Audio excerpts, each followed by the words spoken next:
YouTube on Wednesday removed videos from Brazil President Jair Bolsonaro's channel, citing its policy against spreading COVID misinformation, Reuters reported. YouTube said that it made the move without regard to the president's politics and said that after careful review, it decided to take down some of the videos, Reuters reported. Our rules do not allow content that states that hydroxychloroquine and/or ivermectin are effective in treating or preventing COVID-19, that states there is a cure for the disease, or says that masks do not work to prevent the spread of the virus, it said in a statement according to Reuters. Bolsonaro's office did not immediately respond to a request by Reuters for a comment.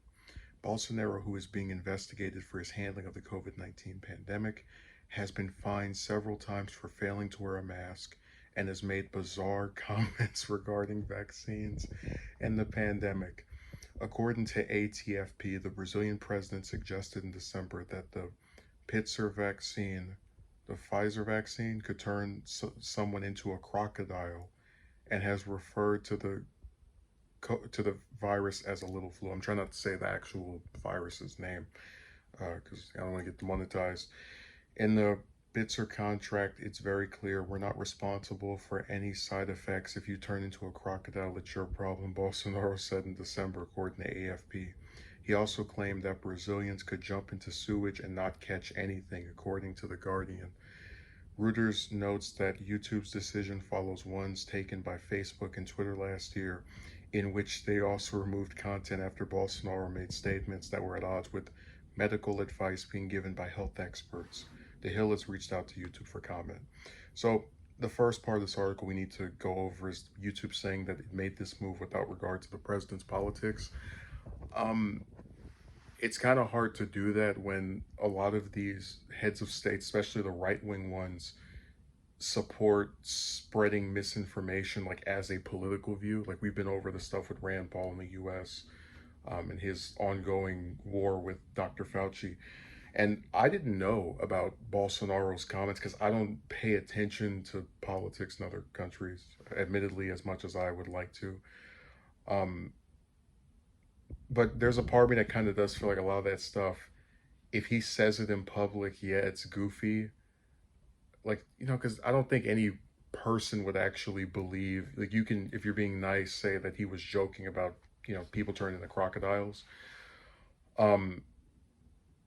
But this is again where it's like the slippery slope stuff, because if they're posting that on social media where they have these large followings, I can see where it's very dangerous. And unfortunately, you have a lot of people who try to excuse, spreading misinformation about a deadly disease by going, they're trying to censor my free speech, my rights are being censored.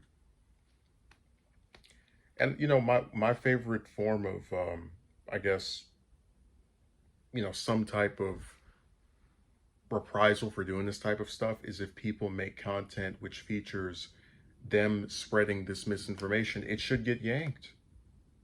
This isn't, it's just so aggravating how they take their, if we're being nice, ignorance about a disease that can have devastating consequences on people if they listen to them and take their advice, and try to use it as an excuse for like, oh, I'm being gone after because of my opinions on issues. No, you're being gone after because you're a person in a very prominent position who, if you're listened to on this particular topic, you can influence people to go about killing themselves.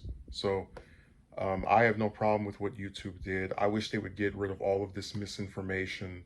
Again, if these people want to talk about the economy or healthcare in some other capacity, I don't care.